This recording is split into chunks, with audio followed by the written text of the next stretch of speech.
Sports Counterpoints podcast. Today is January 18th, 2023. I'm Glenn, Brian, Jay Coop. What's happening? How y'all doing? All right. We're okay. Doing Yeah, okay. yeah. I should say Jason, I guess, because I said everyone else's full name. But yeah, Sports Counterpoints podcast. Thanks for checking in. We appreciate you listening. Give us a like, subscribe, whatever, because it helps to spread the channel. We'll try and keep it entertaining, keep it funky for you, sports wise. So today we're going to be talking about the NFL. We'll talk about, well, obviously, because we're all crazy NFL fans, but talk about last week's playoff games, talk about this week's playoff games, and check in with the NBA a little bit. Talk a little bit about Braun balling. And then I got one more question for you guys around the NFL and a certain quarterback who is on one of these playoff teams but was not playing. So let's get to it, man. Let's run down this list. Playoffs, man. So we start with let's go down the order. We had the Seahawks and the Niners. Let us know what you think. Man, that game to me, it's just, I said last week, we go as far as Brock Purdy goes. We've had weapons before, running backs and wide receivers, but Brock Purdy is moving this engine. He's number one in the NFL in completion percentage on third and fourth down. I mean, Kyle's actually going for it when he has him at quarterback, and the 49ers are scoring over 30 points a game. I think over 37 points again in the last four games. The only game they didn't when he played was when he was hurt and didn't practice all week, and it was against Seattle. They won like 21-13 on Thursday. Other than that, the offense has been surprising. And Brock Purdy, I'm not really impressed by quarterbacks too much, but I didn't see it coming. I just didn't see it coming. And the most impressive thing I see about him is that when he's outside of the pocket, he makes plays.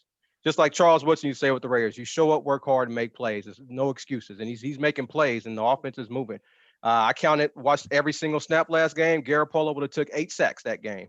And Brock Purdy, he's in the top 5 in lowest sack percentage for a reason. I mean, it's That's hard cold. to bring him down. And one of the most impressive throws I've seen him make was when he avoided 4 or 5 people, set his feet, got popped, and threw a strike in the corner end zone to Brandon Ayuk, and he Dropped it. Yeah, that was crazy. dropped it. That was just a crazy, crazy play. But on the flip side, yeah, I did pick the 49ers to win and cover the 10-point spread. But on the flip side, Seattle, you can't say Geno Smith had 30 touchdowns this year. Can't be mad at that. Oh yeah, I mean, to get 30 touchdowns on Geno Smith, I mean, that says a lot. he Now, played well. I, Yep. I wouldn't be, paying him 25, 30 million, like some people say, because you'd just be bidding against yourself for that number. But I think Seattle should definitely bring him back as a bridge quarterback and have him start again next year. He tailed off a little bit in the year. I think he ended the year 3-7. The only quarterbacks he beat was Baker Mayfield, John Wolford, and whoever Arizona threw out, like Trace McSorley, whatever. So it didn't end too well. But Geno overall, if you just look at the whole season, he played good enough to at least earn another starting job with the I Seattle agree. Seahawks next year, which I think they should do. So Pete said he wants him back. He should bring him back. But nothing bad to say about the Seahawks. I thought they would be bad. They got this far. I mean, congratulations to them. But the better team won, and that's pretty much it. All right. What's up That with you, was Brian? Yeah. I mean, starting respectable, with the Geno honorable. talk. Yeah, starting with the Geno talk. I agree that they should bring him back. He wants starter money. He should get starter money. I mean, he doesn't need to be top 10 starter money, but he deserves to be paid like the rest of the starting quarterbacks in the NFL. He had a very good season. He was one of the most efficient quarterbacks from a QBR and lack of interception rating. I mean, the guy from a fantasy perspective always got you 2 touchdowns, right? So early on, I picked him up as a backup quarterback because in bye weeks or during injuries, he got you 2 touchdowns. You could go to the bank with that. If you look at every single week, I think there was one week where he had a couple of, 2 or 3 weeks where he had 3, and one week where he had 1. Everything else was 2, right across the season. Averages like that are awesome and consistent. The other thing is that they had a lot of other things going on. I mean, to be able to punch above your weight class as Seattle did for this entire season, and be able to get a top 10 draft pick because they were able to get rid of Russell Wilson.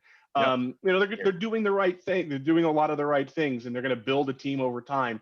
Now, do I think Geno Smith is part of the team where Seattle comes back for championships? No, but he's the guy that'll be a good, solid quarterback, lead a team until you get that guy, which might be with the top 10 pick this year, given how many quarterbacks are coming out, or, they wait until next year. But he had a great season. Now, back to the game.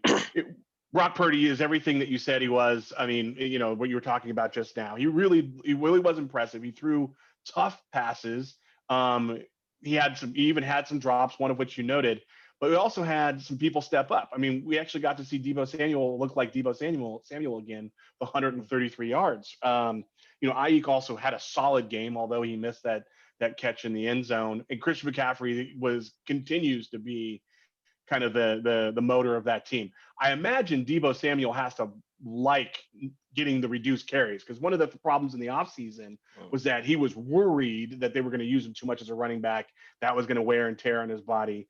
Well, they solved that problem in magnificent fashion by bringing in Christian McCaffrey, and he's done nothing but prove the GM right in San Francisco for taking what was considered a gamble, because the last few seasons McCaffrey has been hurt. It's not a matter of whether he's talented; it's a matter of whether he's available. And he's been able to be mostly available, and when he has been, he's been excellent, not just good, excellent. So I picked Seattle. I didn't think they were going to get beat by that much. At halftime, I felt like go in the right direction. Yeah. But ultimately, San Francisco stretched it out, made big plays, and made it a much more comfortable win, and won by more than the points. But I had Seattle. I do think Seattle had a good season. Played way better than anyone expected them. I mean, I think when we were talking about in the first couple of weeks, we expected them definitely not to make the playoffs, but also not to be a good team. Probably not the worst, because we all thought, I think we thought Houston and the Bears and those types of teams would be fighting for that. But in the top of the bottom, I think was where we kind of thought of them, and they were far better than that. And I think Kenneth Walker III showed that he can be a real running back, and he's in a good situation on a team that likes to run. Yeah, I found out two things today. One thing was that I didn't know that Brock Purdy's 10-yard split in the 40 was exactly the same as Christian McCaffrey. I didn't, and Pete Carroll said he didn't know he was that athletic and that fast. And hell, I didn't know that either. I don't know if it's going to work against Micah Parsons next week, but we'll talk about that later. And then also Trent Williams came out and said that Brock Purdy, the 49ers played Nate Sudfeld $2 million guarantee as a backup, which is unheard of, and they cut him in the offseason and they kept Brock Purdy. And Trent Williams said that it was sort of the elephant in the room that he was probably the best quarterback on the team. Like, everybody knew it. So what they're seeing him do is not surprising, which I didn't know. That was a shock to me. Like he said, it was the elephant in the room. We all knew it, but he was a rookie. They didn't play him. They played Garoppolo, and I guess it all worked out in the end. So we'll see what happens. He's due for a bad game sometime. I just hope it don't come the next 3 games. So we'll see. No, that's real. That's an interesting thought. That him being the best quarterback, not being able to play him because he's a rookie. Right. And you honestly, if that's the case, might have not even known about this had everybody not been injured. So sometimes guys get stashed on a bench like that, never get the shot, and then that team goes somewhere else. They don't know that you're nice. Right? I mean, he wouldn't have got the year. They had to go deep in that bench for it to get to him. Yeah, they had hella quarterbacks. It was because like I said, the starting position was handed to Trey Lance. He never earned it. It was handed to him. So the best thing that happened to Brock Purdy was that it was too late in the season for Glenn to pick him up as his fantasy quarterback. Oh, hilarious. This guy, I did not think you were going there. Oh, man. I didn't think he was going there. This guy, You've injured a lot of people this season, man. Right. Because I'm on the strength and conditioning staff. I just live out here, bro. What he says is when you get somebody, they're pretty much they're gonna get hurt. Yeah. That's fact. Well, here's the issue though. That's verifiable. The Niners have been running cats ragged for a few years though. For sure. Every running back's been hurt for years. Which is why McCaffrey coming over, I was super concerned because every running back for them has been hurt and he's had an injury history. But they've done nothing but make it work, man. The Niners look good. I kind of want to just segue straight to, can we just talk about this week's game and then go to the next, you know what I mean? Like, you want to? Up to you. I mean, it's cool, but I mean, the thing is, they play Dallas next week. They play Dallas next week. You want to just talk about Dallas and Tampa Bay real quick? Let's talk about Buccaneers Cowboys first. Yeah, exactly. Go ahead, Brian. Yeah. I mean, not a good game, not an interesting game. It was interesting that we had a Monday Night Football game for a playoff week. This is the first time that I can remember we had a Monday Night Football game for a playoff game, and but this game got ugly real quick for a lot of different reasons. Did it? What I mean by when I was talking about the fact that they basically just beat the stuffing out of Tom Brady and the Buccaneers and just were relentlessly putting pressure on him, hitting him, sacking him. The offensive line did him no favors. It's no big secret that there's a lot of injuries in the Tampa Bay offensive line.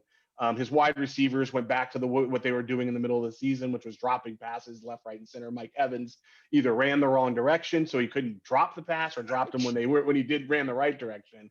But a couple weeks ago he looked great, or was it last week he looked great? This week he looked awful.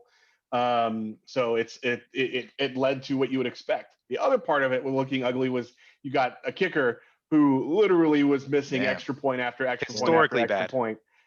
He did not make one for the entire first half. Out of three attempts, he was 0 for 3.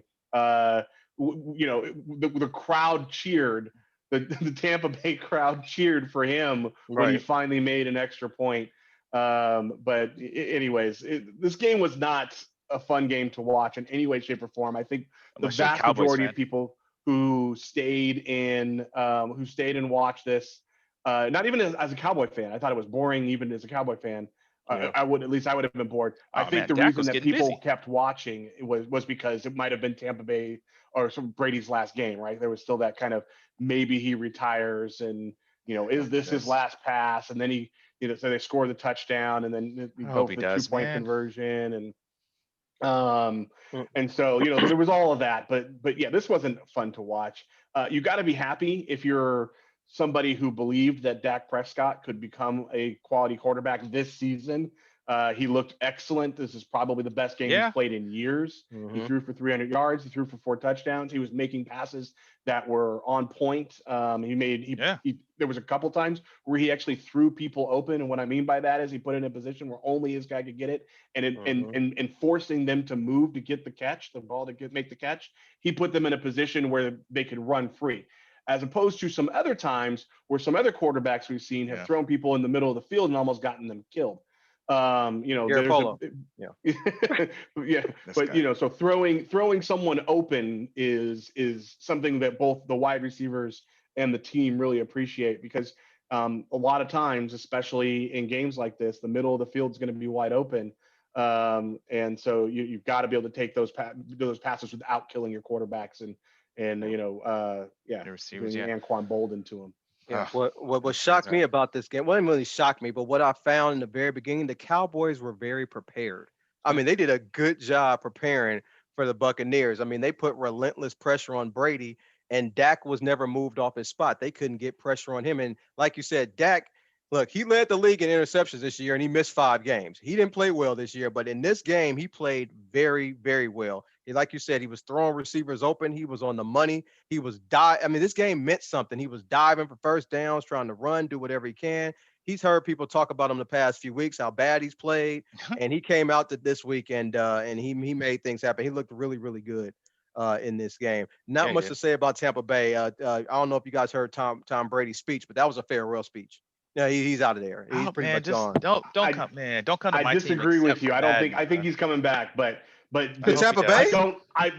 No, not to Tampa Bay. No, I said he's out of there, meaning out of Tampa Bay. Yeah, farewell to Tampa Bay. I think he's coming back, but he's coming back. Right. I know there's no chance he's coming back to Tampa Bay. Right, exactly. Because that O-line is just so bad, and those wide receivers left him hanging. I mean, they're such big names and so talented, but they just did not perform for him, and that is independent of him feeling like he had to run for his life nonstop. Yeah, and also the thing is, he can't carry a team anymore. He needs some help. So he's not going to get that with Tampa Bay. I don't know that he has ever carried a team. I mean, his teams in Patriots were among some of the best defensive teams in the league each of those years. And Tampa Bay was supposed to have a great defense this year, and it wasn't the snuff. When they won the Super Bowl a couple of years ago, they had a top defense. Yeah, they got busy in the playoffs. And the running game was there. I mean, the running game wasn't great, but it was a relevant factor. It was abysmal. Yeah, they can't run half of this season. Yeah. And so Brady has always been a very good quarterback on really well balanced teams. Yes. He's still the greatest by far, but it's important to recognize that he's never had to do this. As a matter of fact, the thing he hasn't had to do is they said it was in this game. He threw 50 passes before the fourth quarter was started. Yep. Yeah. Can't do that no more. You can't do that. He couldn't do it then. He's never had to. He's never had to throw that many passes. In a period of time. So what do you guys think about this current matchup, man? I mean, I personally feel like I shouldn't, and shout out to my homies who are Cowboys fans. I just feel like there's no way they can win. I mean, they can win this game, but I just don't see like they got to do so much right for them to have a chance. Okay. Um, I'm with you that they have to play more perfect than the 49ers to win. But here's the thing that concerns me. Where does the Cowboys have any advantage? And I think it might be their defensive line or mm, front seven going against our offensive line to put pressure on Brock Purdy. Because Brock Purdy can escape, but he's not going to escape Micah Parsons. That's the only advantage I can see the Cowboys having interesting. this game, because they're not going to be able to practice too much. There's like a 2-day gap. We played on Saturday, they played on Monday night, so they're missing practice time. They got to travel. They played a real emotional game, a very good game against Tampa Bay, but they're kind of stepping up in class playing against San Francisco, who, quite frankly, is pretty much, owned them as long as San Francisco has a good team. The coaching matchup favors San Francisco, but I just can't. I don't know. Brock Purdy, he had to settle down after his first couple series against Seattle. He didn't play too well, and he kind of got it together. Not sure how he's going to come out against Dallas. Dallas has a little bit of a faster defense, but I think offensively, though, the 49ers should be able to score points against Dallas, even though I don't think it's going to be a high-scoring game. I think the over-under is 46. I would definitely take that under. This point spread is only 4 points. Perhaps go by 4. So I don't think Vegas sees these teams as too far apart, but I do think the 49ers are slightly better than Dallas. And so I think that's the only advantage that Dallas will have to exploit. But also one last point, Tampa Bay failed to move Dak off his spot, and he's not the same quarterback when you move him off his spot. And the 49ers have been able to do that recently to move him off, because he's not a good player when he's on the run or has to move. So 49ers definitely have to do that, and I think they can win this game. What do you think, Brian? Yeah, good points. Yeah. So I definitely think that there's a huge jump in class from Seattle to Dallas, right? And Dallas has played exceptionally well, including last week at times. That doesn't mean I think they're going to win. And the main reason I don't think they're going to win is because they've been inconsistent all season. When they have one good week, the next week they don't play so well, and they've got to play well week after week after week. Whereas the San Francisco 49ers have just an immense amount of talent.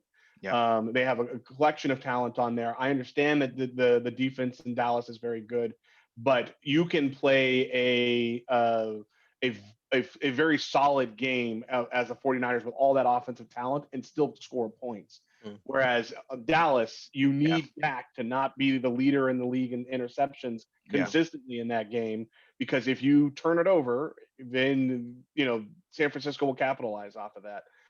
For that reason, I think that the 49ers are going to win. Now, I love this point spread from a perspective of it really makes you think. I could easily see this being a 3-point game with 49ers having to kick a field goal late to take a lead from a tie game or something like that. I don't think this is going to be a blowout on either side. So, if someone were to say that I think the 49ers are going to win, but they're only going to win by 3, I would be like, yeah, makes sense to me. That said, because we're picking something, this is one of those games I would not bet. But because we're picking something, I'll take 49ers and -4.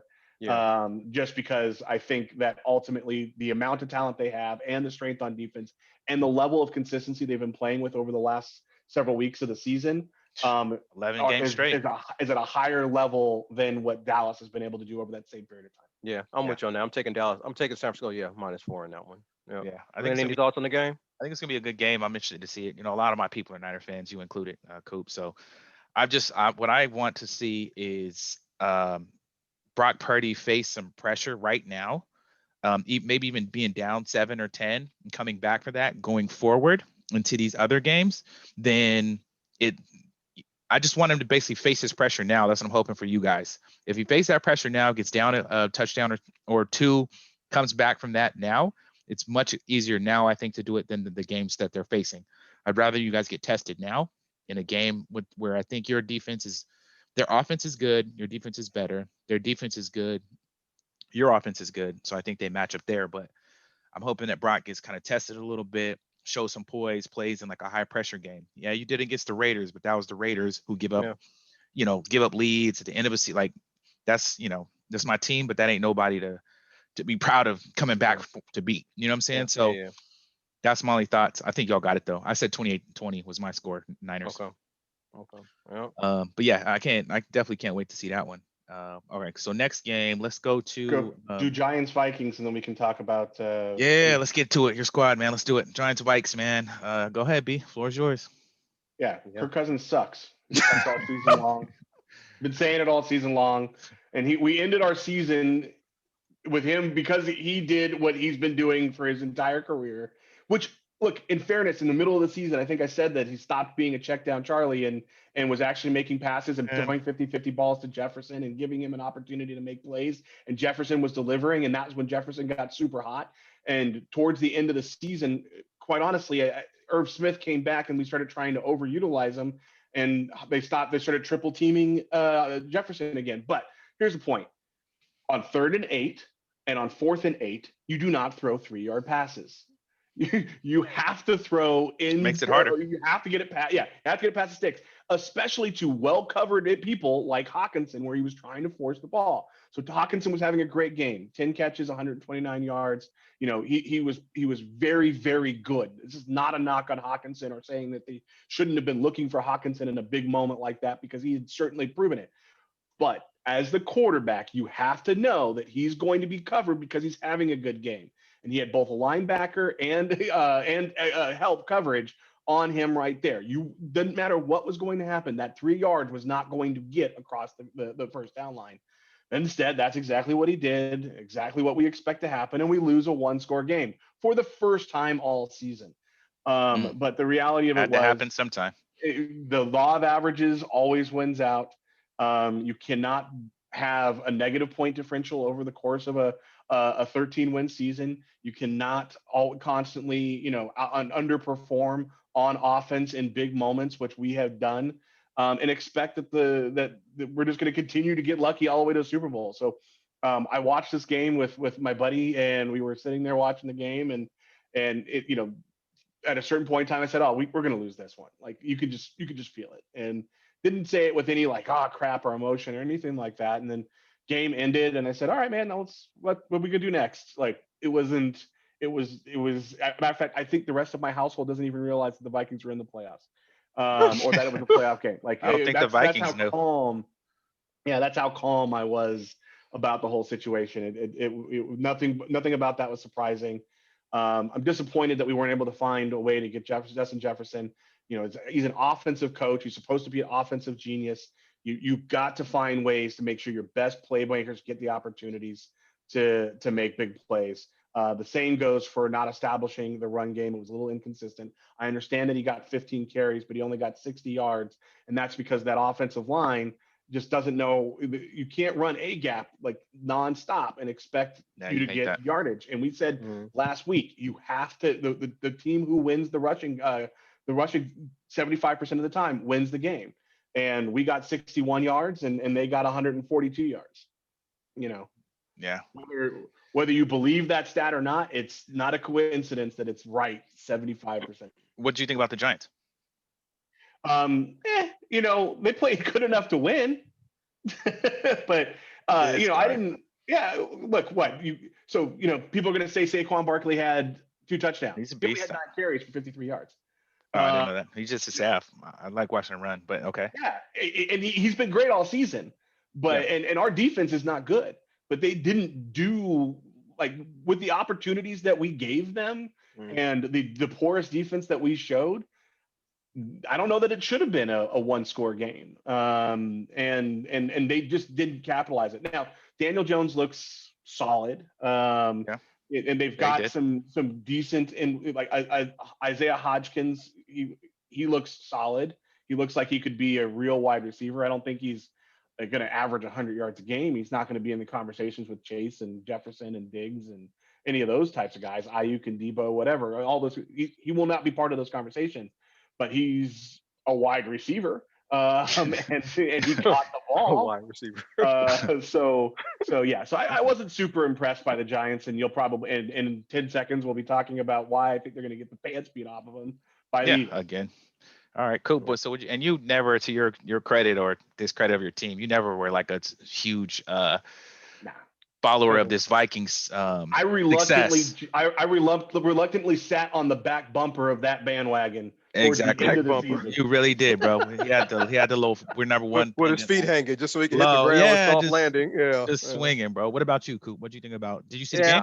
Hey, I'm gonna start with the Giants, man. They haven't won back-to-back games since week 6 and 7. So I had the Minnesota winning this game, mainly because talent-wise and everybody had the Giants. I thought it was gonna be too much to win on the road. And after going through McAdoo, Shermer, and Joe Judge, man, that dude Dable. McAdoo. I mean, he has the most important thing for an offensive coach to do is have an offense move, but also to improve the quarterback. I still don't think Daniel Jones is any good. But he had three 300-yard games this year. 2 of them was against the Vikings, 1 was against the Lions, and he had another 300-yard game yesterday, and he led the Giants in rushing.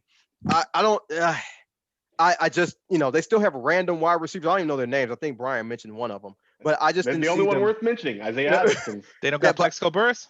Right, exactly, right. I just didn't see them winning this game, man, and it's just, I don't know. I think it's a combination of, I guess, good coaching from Dable, but I guess also bad defense from Minnesota. You know what I mean? I think it's I just don't think the Giants are that good. I just think Minnesota's better. They've had bad defense all year, but the Brian Dable point I forgot to mention. Brian Dable has looked at and have been a pretty great coach all season long. Hats off to him. And then on the flip side for Minnesota, I mean, I kind of blame Kevin O'Connell for that last play as well, because why would you send a receiver to go out 3 yards? You have to know your quarterback. Cousins is a robotic quarterback. 1, 2, 3, boom. If he sees that guy underneath open, he's always going to throw it to him. I saw it for years with Alex Smith. 4th and 8, 3rd and 8, he's never throwing past the sticks. That's what he does. I don't see why Kevin O'Connell will call that play. I'm not saying that Minnesota would have won if he would have called it one further down, but at least you would have gave your quarterback a chance. And knowing that Cousins is a robotic quarterback, he's going to hit that. He's going to hit that spot every time. That's just what he does. I agree with you on Kevin O'Connell needed to call a better play, but for the quarterback needed to be smart enough to know that Hawkinson's going to get a lot of attention when he's got 10 catches for 120 yards. Yeah. And he got all the attention. And Jefferson wasn't, I believe, single covered when they showed the thing. You got what you want. You got the look you want, right? The attention went to the guys underneath so that you could go and take your shot to give it to your playmaker to make a play. Yeah, he didn't. Yeah. Any thoughts on the game, Glenn? Man, I got to see kind of bits and pieces of it. I don't remember what I was doing something, but I got to see bits and pieces of it. Or was I? I mean, I was playing PGA, man. Probably playing a damn game. I thought the Giants were. I think they're solid, and based off the game that these two teams played a few weeks ago, that came down to the wire again. I didn't know it could go either way. But eventually, like Brian said, law averages. You can't live by that sword for that long. I mean, they rode it all the way to the playoffs, and they made it, and eventually caught up to them. I think Brian and the Vikings weren't winning this week, even if guys ever. Yeah, you were never sold on these guys. And speaking of this week, Giants go to play their rival again, or one of their rivals in their NFC East division. They go to Philly to play the Philadelphia Eagles, who've been chilling for weeks. I got nothing to say on this game. Philly's gonna beat the Giants. It's just a talent mismatch on offense, on defense, special teams. I mean, you could just go to assistant coaching, crowd. I mean, it's on the road. You're asking the Giants to win a second road game in the play. It's just too much. Too much is going against the Giants. Season was highlighted this past week, and now it's over. So that's all I got to say on it. Yeah, agreed. Yeah, I don't see much different here. I guess the only question is, do you think they cover the 7.5 point spread? Because I absolutely agree with you that they're going to win. I do think that they're going to win by more than 7.5 points. Me too. Yeah. And this is just one of those games that, look, hats off to Brian Dable and the Giants. He's coached exceptionally well all season. The team, much like the Seahawks, did not have much expected of them, but punched above their weight class, made it into the playoffs. Congratulations to them. That's an accomplishment. But law of averages, they got lucky to draw the Vikings last week. And now they get to now it all caught up with them. Yeah, there it is. What about I want to talk about this one, man. These Chargers. What happened to you, man? And shout out, I have some homies who are Charger fans. I'm gonna show you too, but man, what happened, bro? If that was us, oh man, we'd be getting blamed, boy. First team, Jackson had a -5 turnover differential and won the game. That's never. Trevor Lawrence threw him 4 of them. That was some Madden type stuff. But he threw 3 of them like they were atrocious, and I just thought the game was over, so I didn't watch. And then I saw Jacksonville starting to come back, and then I started to watch. I said, Staley, oh yeah, he's a defensive coach, and he always gets shredded on defense. So, and that's Jacksonville was gonna win. Man, I Oh my God! And then they fired the offense coordinator, so they kept the coach. Somebody Yeah, had they to kept be the fired. coach. So Man, it Glenn, was- you should be happy. I mean, They kept the coach. not if it So means Sean Payton. Well, yeah, actually, that's okay, what I'm saying. They kept the coach. So I was you're like, right. yeah. You're right. So You're it's right. like, He's trying hard, man. You're right. but look, Let that man live. Damn. I don't know why they fired Hack in But, Denver. oh, you but funny. since when is 30 points a bad offensive showing? No, It's not. Oh, it's obviously, not. yeah. They didn't score enough in the second half, and, Right. and that is absolutely a collapse. Right. But that collapse is not because the offense wasn't producing enough points. That collapse was because the coach was not ready for a big moment. At some point in time in that awful third quarter, you go down the sideline, you talk to your team, and you say, look, wake up, get back in the game. This is not over. Yep. We have a lead still Yep. right now, third quarter. We have a lead. We can win this game. All you all have to do is play football. You know, you all are out there playing a whole bunch of other games right now. Play football. And he just how he has a job right now is Yeah. amazing to me. Yeah. And I don't know what the financial situation is, but I'm starting to wonder if they're as broke as the Raiders, because the only reason why they don't want to fire someone might be because they can't afford to pay two of them. No, Sean but they're Payton- cheap. it. No, Spanos is a cheap family though. But go ahead. Yeah, that's what I'm saying. Because Sean Payton lives in LA, Wants to coach him. Yeah, I fully expected, and we talked about this in the group chat, that they were going to get rid of his butt before they landed and have Sean Payton's name announced the next day. And that's Right. just not what they did. And now Sean Payton's looking at Houston and Denver, Which he won't take. and He yeah, won't take. Yeah. he'll take one of those jobs. He's going to coach next year. He's Oh, going to So coach where? next year. Where? He just took a week, Don't a matter. year off. He's to going not to coach next year. He took a Okay. year off to not coach the trash roster he had and get a new one. Exactly. He is not going to Houston Damn. because they said he wants a quarterback and an owner. He has nothing in both of them spots. I don't think he's going. And one of the first interviews he did the day after was, he said, I would consider talking to them about the job in Houston. Yeah, Oh, you can I'm talk. not saying he'll take it, but Yeah. he's going to coach. Yeah. He's going to coach next year. I don't care if it's Miami. I don't care if it's in Houston, Denver. Mhm. He's going to This guy's coach hilarious. next year. This guy's Okay. hilarious. But anyways, the point of that game was, I mean, look, credit Trevor Lawrence on making a 180 mid-game turnaround for Stayed in it. everything Yep. that the Chargers weren't able to do to try and maintain what they had built in the first half. Trevor Lawrence had to turn it around 180 degrees to do what he did in the second half, throwing for 4 touchdowns, throwing for almost 300 yards, and just becoming a world beater. And hats off to Travis Etienne, who broke 100 yards and was gashing them a little bit. And so, while we were absolutely going to continue to talk about the absolute collapse of the Chargers, there is at least a little something to be said for a team that we didn't think was all that good, and still don't, quite honestly. Told y'all they was gonna win, man. And the These Jags Jaguars playing hard. Yeah. Whoa. They've been playing Don't say hard we. these last few weeks. I had them winning the How long division. did you watch that game? I had them winning the division. Okay, Well, so you can't say, but I still don't think they're that good. I'll say Go this: ahead. at halftime, I was like, they're gonna come back and lose this game, and like they're gonna come back. The Chargers gonna lose because the Jaguars did this like 3 or 4 times this year. People are forgetting about the previous.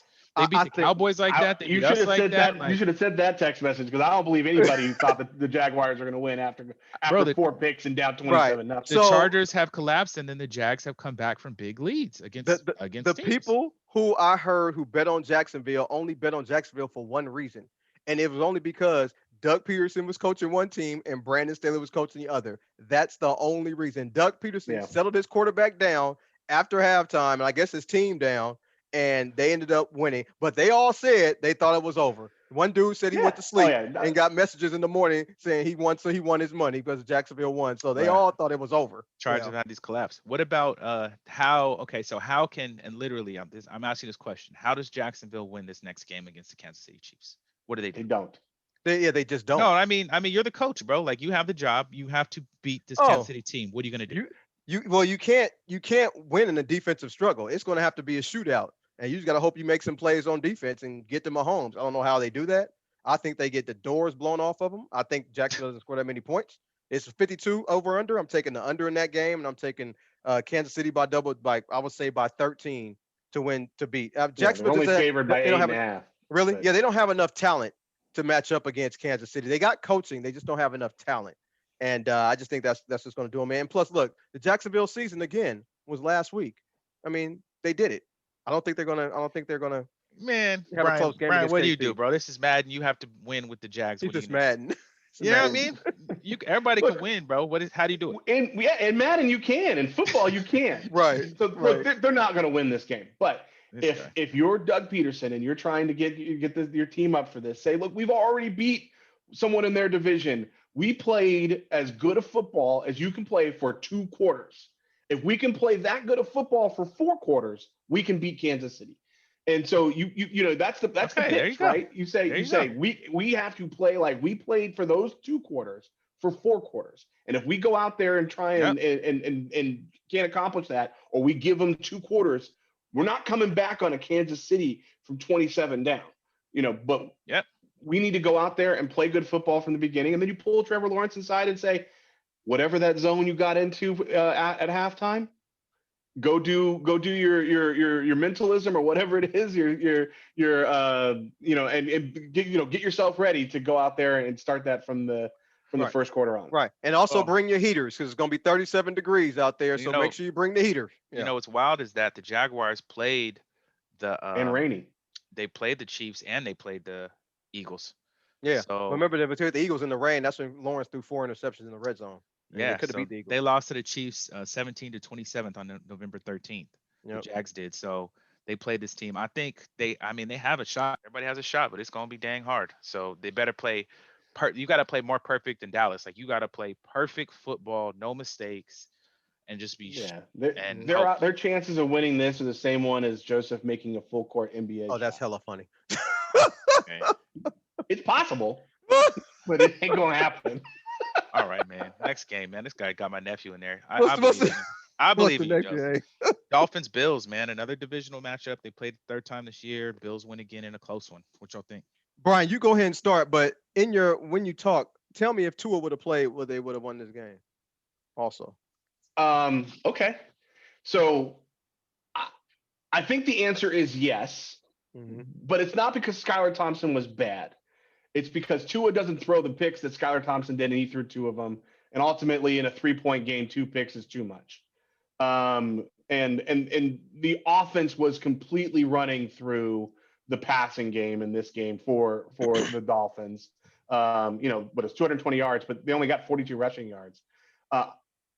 So yes, I think that they would have had a much better chance of winning this game if Tua are in there in a 3-point game than they do with Skylar Thompson. I don't think that's a hard argument to make. But the real reason why it would have been that close was because the Bills played a little bit of a raggedy game. They had a lot of emotion. They came out hot and started doing some crazy, amazing things. But 2 picks by Josh Allen, you can't do that in playoff games, especially in division. They didn't get establish the rushing game to that extent. They had Singletary had 40 or so yards, Cook had 40 or so yards, Allen had 20 or so yards. So they got it from a couple different places, but they weren't clean. And they were also kind of overly dependent on Diggs and Davis. So the answer to your question is yes. I think that Tua could have made a difference because it was a 3-point game, and Skylar Thompson threw 2 picks, and Tua does not typically throw picks like that. But the real story here is the emotion of the Bills being both what helped them early, make some big plays, and hurt them when they started getting a little raggedy and losing a focus a little bit. Yeah, I don't think they would have won with Tua, and the reason why is because Miami couldn't run the ball effectively. Tua needs that to beat a team like Buffalo. The only reason this game was close is because all the turnovers Buffalo had. I mean, Josh Allen led the NFL in interceptions plus fumbles. He had 32 of them in 17 games. 5 times against Miami, he either fumbled or had an interception. He had a couple more, in the last game. So he's very turnover prone. I think a lot of it has to do with Brian Daboll leaving, and that's why Daniel Jones is not as turnover prone as he was before Daboll got there. But I think Buffalo still would have won this game. I don't think they should be a Super Bowl favorite. I think Allen is just a little bit too careless with the football. But it was a good game. Miami could have stole it, and they didn't. But by any means, I still don't think Miami's a bad team. I think they can hang with Buffalo, but they just don't probably make enough plays or probably missing a player here or there to actually overtake Buffalo. So that's all I really much have to say about this game. I didn't really care who won. We're Kind done. of was rooting for Miami a little bit to take out Buffalo, but they didn't get it done. What about so let's go. Cincy Ravens. Last game. Yeah, we got to do it that way, and then we'll get to Lamar in a second. But Yep. Ravens Bengals, man. This is a Ravens team without Lamar, that I didn't think even had this much of a chance. But the Bengals like keeping games close. So what y'all think? I don't really have much to say. I think the quarterback for Baltimore fumbled. I think from the 1 yard line or something like that. I thought he had fumbled or did something. He did. He did, yeah. So I think that was probably a big difference in the game. Uh, Third time playing each other. Cincinnati did what they had to do to win. I think we can talk about Cincinnati versus Buffalo next week, but they did what they had to do to win the game. I don't really have much to say about it. So this is the opposite of the rule, right? 75% of the time, teams that win the rushing battle win the game. In this instance, Baltimore had 3 times the rushing yards. They're one of the best rushing teams every year, regardless of who's hurt and who's running back or whatever. They just keep on running, right? When they have Lamar Jackson, they probably would have ran for 200 yards instead of only 155 yards to Cincinnati's 51. But as I mentioned last week when I picked Cincy, they just find ways to win football games, and they're on a ridiculous hot streak from after a really slow start to the season, where they just find when Mixon went down, they won. When Jamar Chase was down, they won. When they had other injuries in the wide receiver position, they won.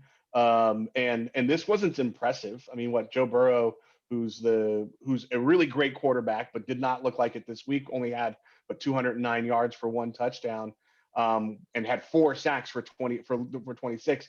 He was outshined from a quarterback perspective by Tyler Huntley, who had 226 yards and 2 touchdowns, and also ran for 50 yards.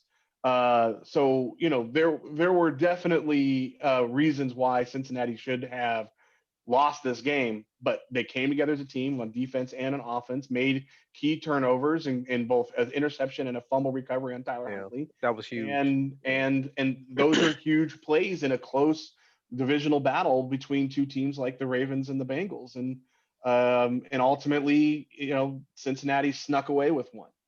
This game this was not a game that was like fun to watch. Yeah. But it was close and interesting the entire time. Yeah, and then the Bills get the Bengals again after, shout out to Damar Hamlin, who's back in the facility and walking around after the scary incident in the Bills-Bengals game previously. Now they get that matchup again. So I don't know. This game has an interesting outcome now based off how, like you just saying, with Josh Allen doing turnovers and then Joe Burrow not looking that great. Like, what's this game going to be like?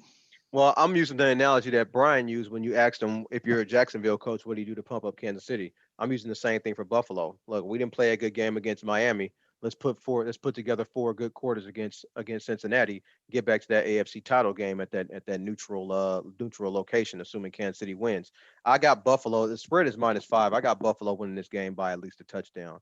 I just think the 2 offensive linemen being down for Cincinnati at some point has to catch up to them. Now, they made it to the Super Bowl last year and almost won it, with a shaky offensive line. They did what they could in the offseason to bring in 3-4 new people.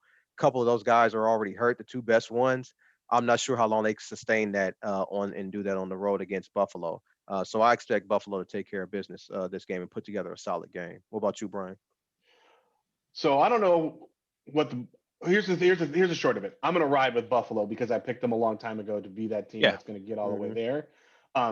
If Cincinnati does what they've been doing in a whole bunch of games and finds a way to keep this close and finds a way to win an ugly game late, I would not be shocked. But Buffalo has more talent. They have a better flow on offense. They typically play better than they played last week.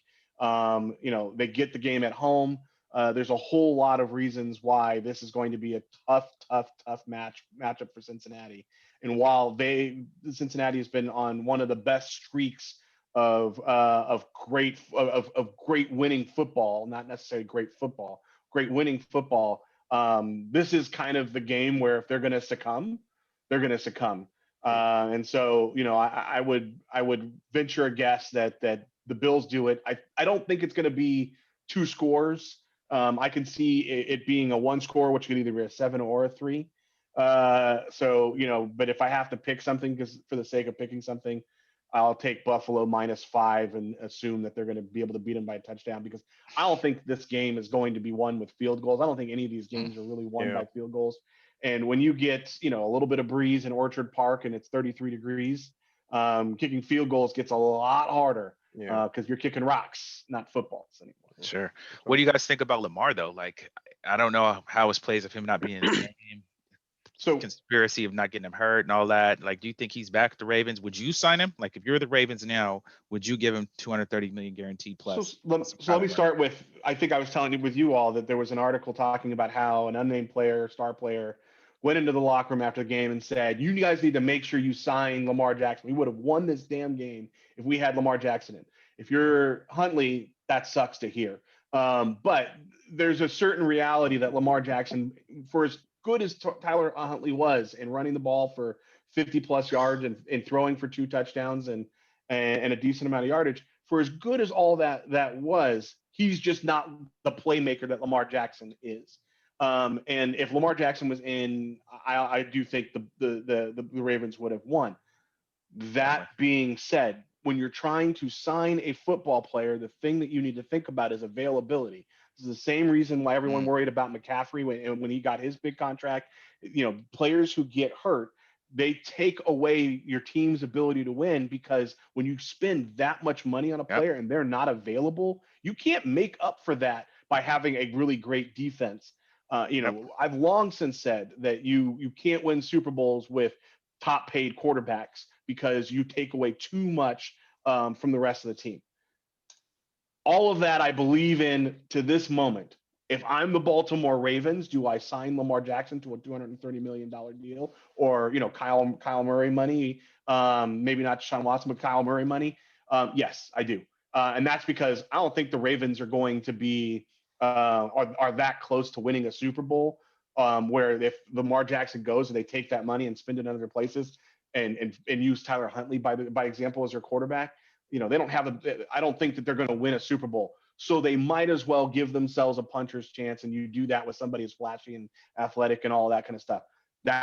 So yes, I would sign them. No, I don't think it equals to them competing for a Super Bowl, because the rule holds true. You can't win with a super expensive quarterback. Yeah. What do you think? I was on the fence with Lamar Jackson. I'm not sure if they would win this game, but it damn sure would have been more competitive and better to watch. But I was on the fence about paying him. I just wasn't sure. He's gotten hurt the last couple of years, but now I got off the fence after this game. That's why I got off the fence. He didn't show up for the playoff game. You don't really know what's going on with him. I don't think the Ravens completely know what's going on. I think they know he didn't want to come in that game and look bad and mess up his money. And they said he was day to day. And then they said it was a couple of weeks, and they said it was 4 to 6 weeks. He has his mom as his agent. He's not really verbal, doesn't communicate. You don't really know his status. So he reminds me he's the NFL version of Kawhi Leonard. I want no part of Kawhi Leonard, and I want no part of Lamar Jackson. I can't pay him that. If your argument is Kyler got this money and Deshaun Watson got this money, and they both look bad this year, you can't use that in my negotiation table saying you deserve this money, especially with all the one and done playoff appearances that you have. Now, like to Brian's point, they're not going to win a Super Bowl, but if you want to be competitive and at least have a playoff spot, then you can sign Lamar. But if your end game is to actually win the Super Bowl or probably revamp your team and not be held hostage by your quarterback, I would probably move on. And there's plenty of teams that want Lamar Jackson. I think Washington would want them. I think there's a few teams. The Bears, I would do a swap with the Bears. I would take Justin Fields and give them Lamar Jackson. The Bears have the most salary cap money. A starting quarterback who's making reasonable money and can play the same offense. That's a good way to do something. I will make a trade. And the same look. And if he were in our division, which I don't want to see because I don't think the Vikings could contain him any which shape. Just like Vic used to run up and down the field on the Vikings, I think Lamar Jackson would do the same. But even in our division, I don't think that he becomes a playoff, a Super Bowl threat or anything like that. So but I do think he should get his money. He is top 5, 6, 7 talented quarterbacks in the league, but it's just hard to pay somebody who's not available. And I 100% think that he made a business decision because he realized that he was playing lights out, MVP level football till he got hurt. He got hurt. The team started to struggle, only furthering the comments about him being the MVP by not playing, only to then come to the point where he probably could have played, but knew that he wasn't going to be able to play at the same level he was Yeah, playing you earlier can't in the risk yourself. season, Yeah. and said, I got to make sure that this money's right. Yep. I get that Baltimore probably won't Smart. pay me after I play this game, after I play this game with them, but I will get my money from someone, and that's the most important thing to me right now. I'm going to sit out this game. Yeah. And If I'm Baltimore, I'm trading him. I'm trading. I'm getting rid of him. I mean, yeah. So crazy. That'd be crazy seeing another jersey. Cool. All right. So we'll see what happens this week with the league. The Lakers are playing the Kings right now. It's 106-103 with 2.5 minutes left. It's actually a really good game. 108 now. Okay. Yeah, they just scored. So well, what do you got? Sacramento usually comes back and beat us when we play them. Well, they did come back. We had the lead right before half. Everywhere but we got by like 11 or 12 points, and then Sacramento came on a run and everywhere but the playoffs to my Kings fan homies. But yeah, what about how LeBron's been hooping right now, man? Y'all said he's on track to pass Cap, who's Kareem Abdul-Jabbar in points. Yeah, in the next 9 to 10 games. Like a record no one thought would be broken. It's time for me to start talking to vendors and saying, about 9 games from now, I want tickets. See a record that people never thought would be broken. He's playing amazing basketball right now, and anyone who's been hanging out with us for the last few years knows that I am not the guy who's going to just put LeBron on a pedestal. But his game the last month and a half has been something we can ride on. Now, his availability, he hasn't been playing back-to-backs and all that kind of stuff, but the dude is getting almost 40-point games almost every other game. He's playing, he's getting 30s and triple doubles, and he's shooting for more than 50% as I think he's officially a front court player, but he's really a backcourt player from the way that they use him. He's the point forward. For a player who's playing in that position to be able to shoot for that high percentage for a period of time. And he got them too before he got hurt and had to go out for a few games with the ankle. He got them to one game within one game of the playoffs. And they ran off 3 or 4 losses. And they're actually, if you take the start of their season away, they have a winning record. I think it's like 18 and 11 or something like that. So, they're playing better. They've got to find some ways to win and get into the conversation, but hats off to LeBron. I mean, this is quality basketball for an old guy.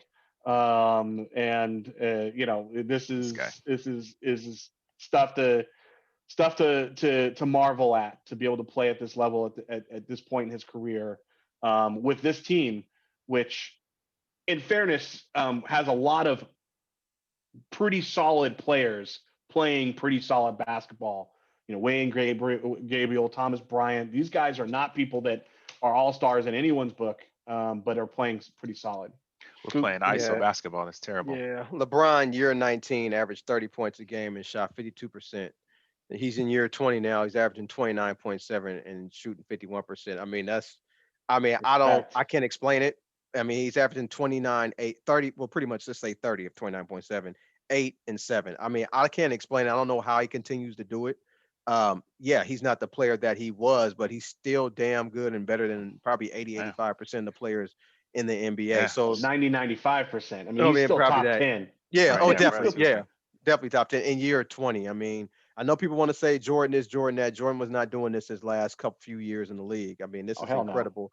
No. But Kobe my hat's off to health issues. Kobe had the health issues. He could play great when he could get health when he could play healthy for a game, but he's doing it consistently. Yes. Right. He's strong. He's healthy. Yeah. They say he puts $1 million into taking care of his body a year. Yeah. He's definitely getting the return on that investment right now. Yeah. Well, Russell Wilson does the same thing. I think that investment's a bad one, but LeBron. I mean, it's just he doesn't get hurt. He's worth. Yeah, he's worth watching. I mean, just from the Lakers standpoint, Lakers. Yeah, they're not a great team. We have no offense. Every play has been ISO. Yeah, I'm gonna get on that later. That's gonna be my hogwash segment. But let's do that. Tell me what's hella hogwash. Tell me what's a bunch of hogwash, and then go straight into your minute to win it. So man, you go first, Brian. What's your hogwash? My hogwash is the Minnesota Vikings coaching situation where we have a porous defense. It looks like they're probably going to move on from their defensive coordinator, but just haven't yet. And Kevin O'Connell, who is so smart that he's outthinking himself on these offensive play calls, and he's been doing it all season long. You have a great running back in Cook, who at the beginning and middle of the season was on fire and gashing teams, and he had the fourth fastest time for a big run out of all players in the NFL. You've got to find ways to get players like that to the outside, and he's like, oh, they know we're going to go to the outside, so we're just going to keep going it right up the middle, and it's just so frustrating way. It's hella hogwash to take the talent that we have and not be able to outscore your opponent by more than 3 points on a season. That's hella hogwash. Fair. And what about your minute to win it? Well, go ahead, Coop, and we'll go back to minutes to win it and all that. Oh, okay. My hogwash, just spare me 11 seconds real quick.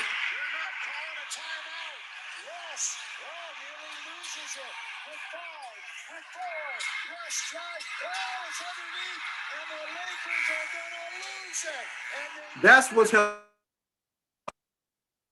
15th year in the league, and he dribbles out the clock against the Philadelphia 76ers where we don't get a shot up. That's hogwash. That is I probably didn't even the know that's worst. what happened. I'm sorry. I'm saying it. That's the worst move that the Lakers ever made. People say Lonzo Ball was a bad move. We got rid of him, won a title. People say, I know Bryant, Luol Deng signing him. That was a bad move. He didn't play, so he didn't impact wins and losses. Russell Westbrook impacts wins and losses. He dribbled out the clock with 11 seconds to go while LeBron was sitting there waiting to get the ball to make a play, and Russell Westbrook took Embiid to the basket, threw up something, wanted a foul. It wasn't a foul. Didn't get it. Lakers lose. Didn't have a chance. I didn't even know that's what happened. That's the problem getting the Russell Westbrook business. That play was like this, abysmal. It really was. Yeah, wow. which is why I've never been a Westbrook fan. Who has been?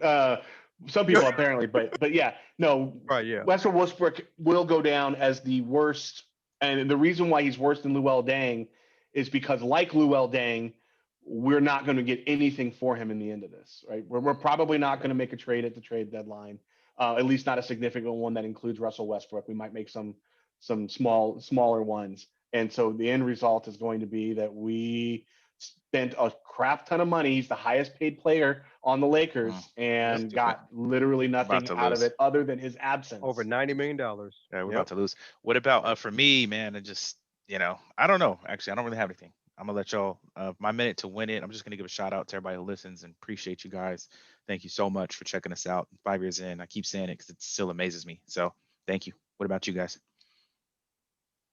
My minute to win it is, man. My favorite quarterback to watch in the NFL, probably like most people, is just Patrick Mahomes, man. Just to see what he did this year without Tyreek Hill.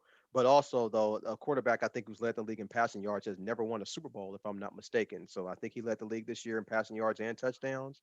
We'll see if they win the Super Bowl or not. But I mean, just hats off to a great season that he had without Tyreek Hill. A lot of people questioned, including me, how potent that offense was. It changed, but it was still potent, and it's gotten them this far, number one seed in the AFC. So I just love watching Mahomes play. That's my minute to win it. Yeah. B? I want to understand, and from the rest of the world, at least I want other people to take a look at and understand how messed up is Boston that they created a sculpture for Martin Luther King and Coretta that looks that bad. And nobody at some point in time during the creation of this or the design of it didn't go, y'all think that's really going to be okay? Like, what black people were involved in this process and signed off and checked off on that? The answer has to be no one. But that new monument is abysmal, and it is sad that it happened. But that it happened in Boston should definitely give a lot of people pause and understand what Boston is really about. It makes a lot of sense. Thanks, y'all, for checking us out. Sports Counterpoints podcast. Today is January 18th, 2023. We'll catch you next time.